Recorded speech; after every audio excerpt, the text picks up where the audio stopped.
Welcome to the Chaos Whispers of Healthcare, the podcast for busy healthcare leaders who are ready to get out of survival mode so they can focus on what matters most.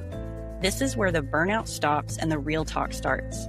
I'm your host, Dr. Megan Carter, and each week I sit down with healthcare innovators who get it. We will unpack the chaos, laugh through the hard stuff, and get you at least 2 practical tips you can use at work right away. If you're ready to clear the chaos and lead with impact, you've come to the right place. Let's jump in. Welcome back to another amazing episode of the Chaos Whispers of Healthcare.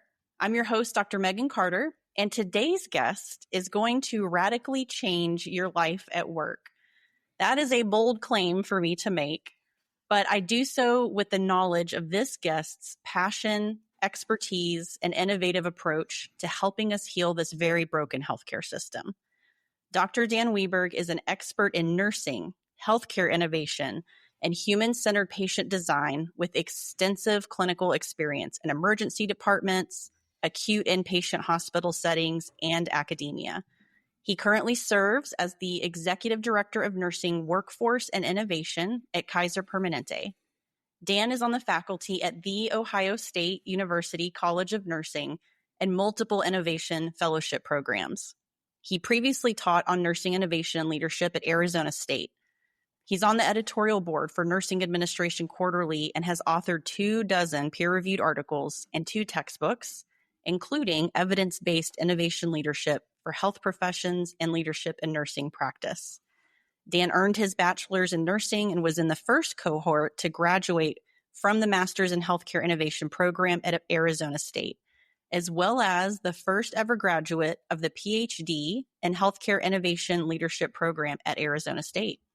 His clinical background is in emergency and trauma nursing at Level 1 trauma centers in California and Arizona. Dan is also a fellow at the American Academy of Nursing. I am so excited for this conversation today. Welcome to the show, Dan. Yeah, thanks, Megan. Excited to be here. Love this. There are easily 100 different questions I could start with, and I really struggled to narrow the focus, but I'm going to start simply for the sake of the very few listeners who might not already know who you are. So what led you to become a healthcare innovator?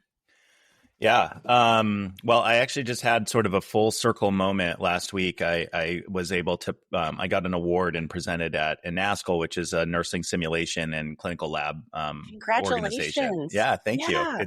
It was really fun to be there. Yeah. But my whole innovation journey started in the sim lab, honestly. I was an undergrad nursing student and I went through my women's health and OB rotation and I couldn't go into any rooms. And I actually ended up failing the test for women's health in my nursing program because I wasn't able to connect theory to practice. I went to a county hospital. They didn't want men in the room. And so that really bugged me. And when the opportunity came up to have a simulator or think about different ways of educating our nursing students came up, I jumped on it. And so I locked myself as a senior nursing student in the room with SimMan for a couple weeks and taught myself how to program him and and then ended up teaching the faculty how to use the simulator.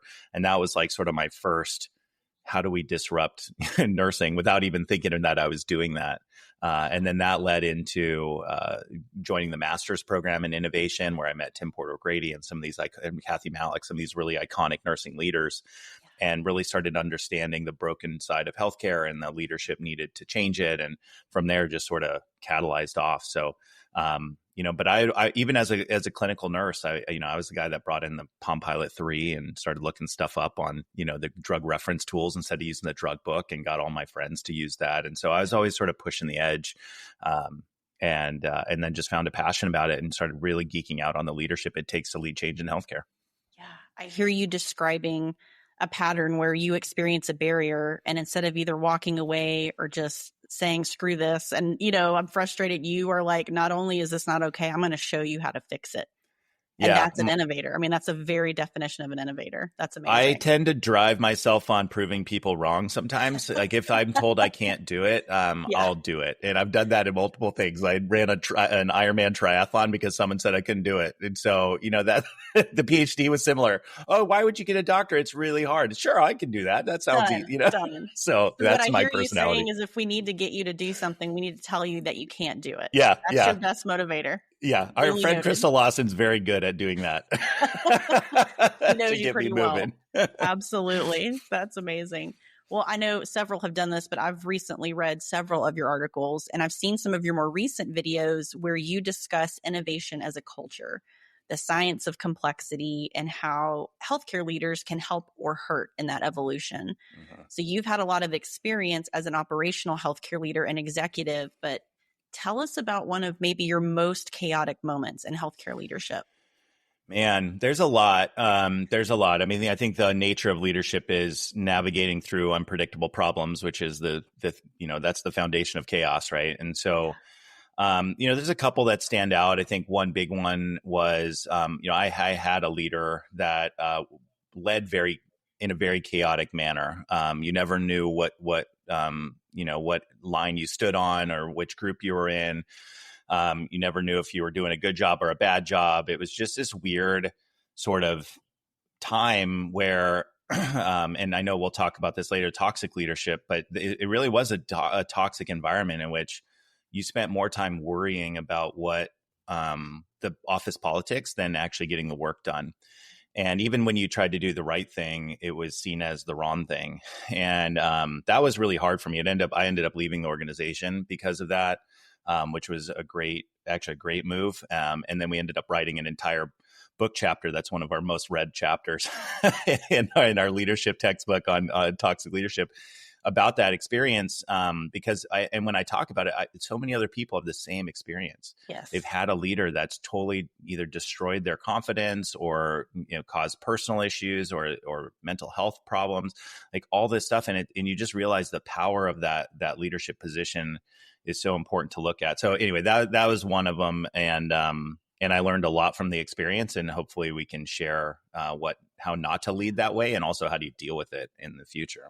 I love that. Absolutely. And I also, anytime I share a story where I've shared being bullied or toxic leadership, I get message. I'm sure you do too. Mm-hmm. Hey, that's my story too. I can't talk about it. Either A, they're still in it, or B, it's been too soon. They don't want to get in trouble. They don't want to burn a bridge, which makes total sense. So I know that one of the biggest issues we face in healthcare, but we don't talk about enough, has to do with those toxic leadership behaviors. Mm-hmm. And when we think about how stressed out healthcare leaders already are by nature of their role 24/7, right? And their ability to navigate the chaos will significantly diminish when they're distracted by what you just described as toxic behaviors.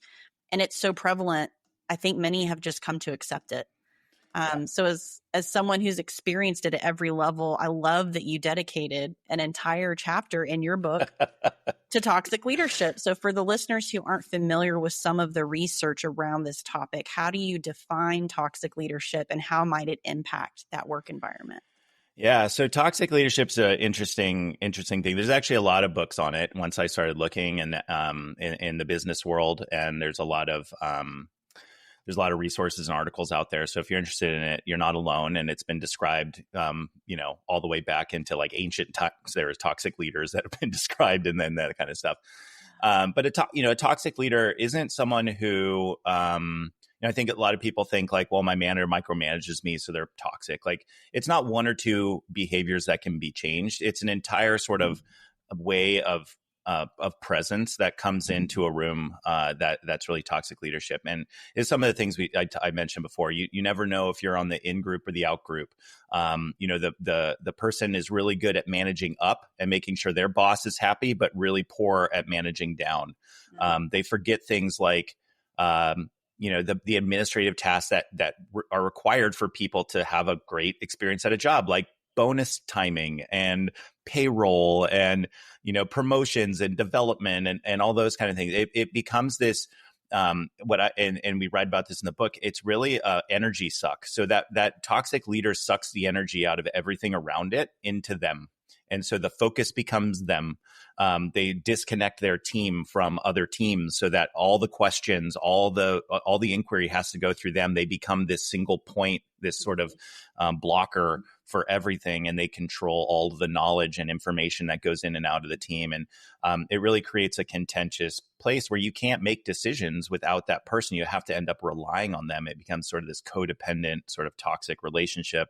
And over time, that just wears on people, and eventually people will quit, or they get so scared for their job that they just, do what they're told, and becomes a very toxic environment. So that's sort of the gist of it. And there's ways to deal with it, and up into leaving the organization. But first is recognize those behaviors, call them out, and see what you can do to at least try to address them. And if you can't, then you got to make some difficult choices.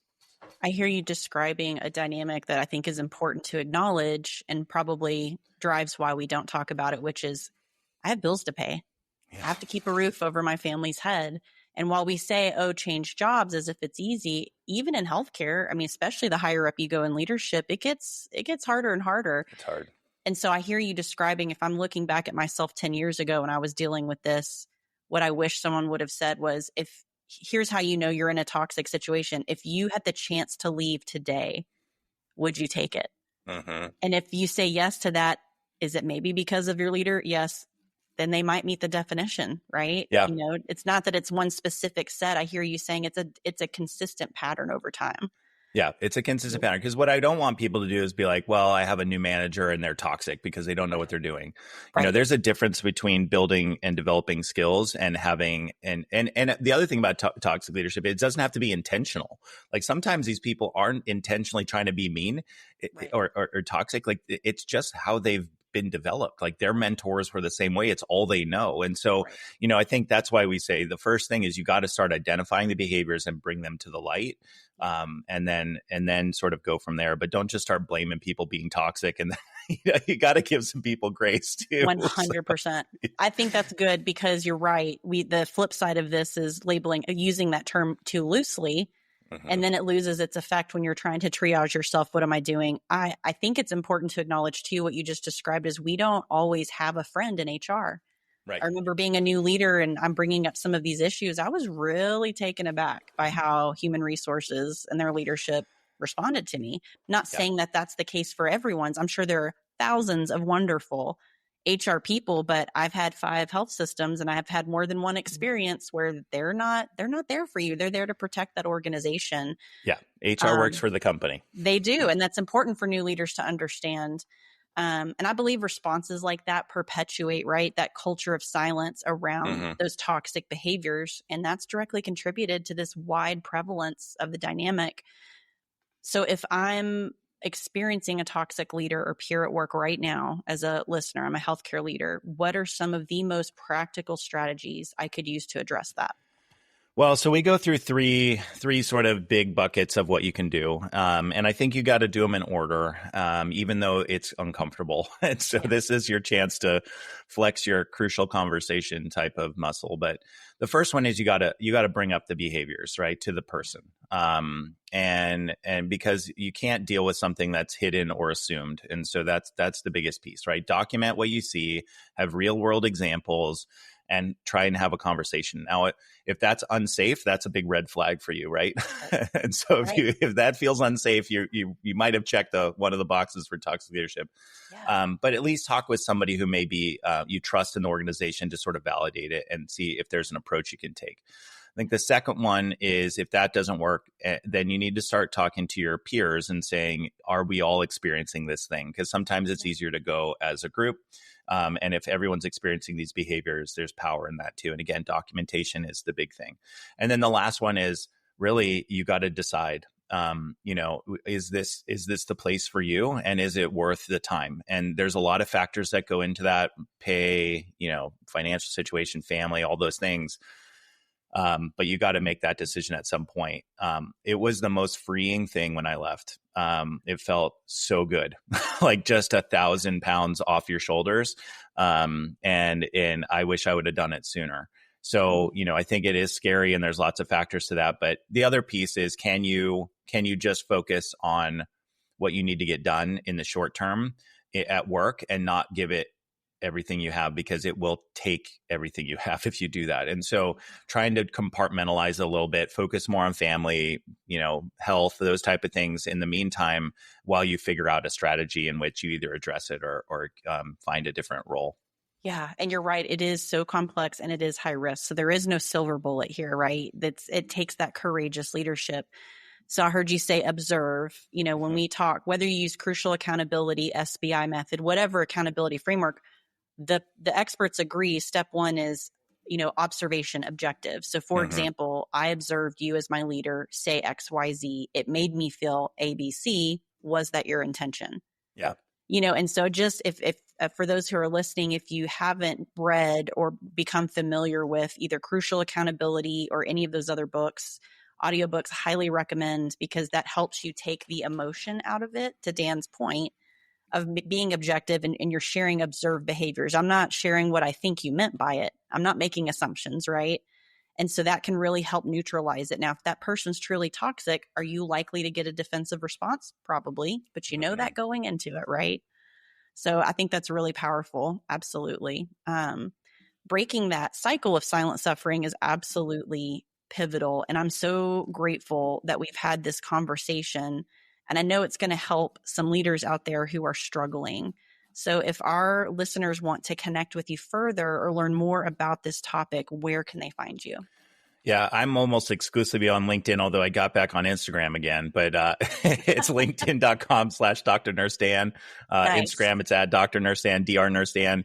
And when you're thinking about what you need to do, I mean, in our chapter, we have the behaviors listed. We have the impact. I mean, it's like 78% of people will quit their job when they experience toxic leadership. Like it is a horrible thing to go through. And so we tried to provide some language to that. So I think that would really help. But I'm happy to chat with people on LinkedIn or drnursedan.com all about it, because every single time I talk about this chapter, I get an experience from somebody else. And even outside of healthcare. I mean, my dad took it to his work and showed it to some of his colleagues, and they were like, oh my God, that was my boss, last job. And they go off into this story. And so, we have to give language to it and hold ourselves accountable. And the last thing I'll say about it is, we as nurses, we hold ourselves accountable for all our quality issues, right? If there's a fall, if there's an adverse event, if there's a critical thing, we do root cause analysis. But on the leadership side, when there's toxic behaviors, we rarely dig into them. And so my call to action is we need to treat leadership the same way we do with quality initiatives. And when there are known evidence-based issues in our leadership, they need to be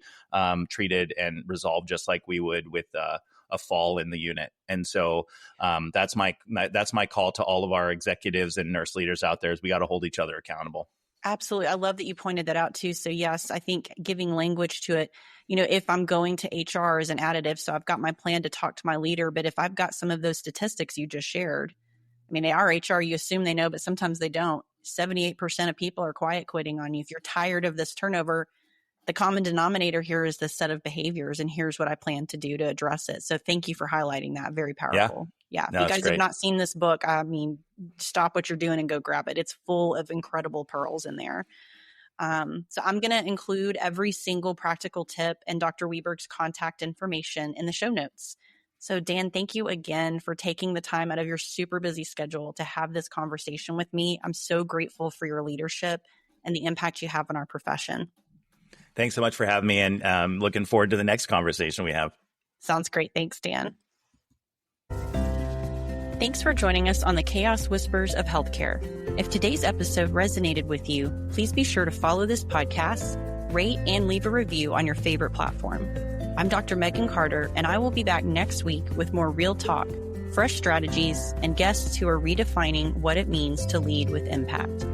Want to keep the conversation going? Be sure to connect with me on LinkedIn and download free tools and resources from my website. Both links are in the show notes. Let's heal this broken healthcare system together, one day at a time.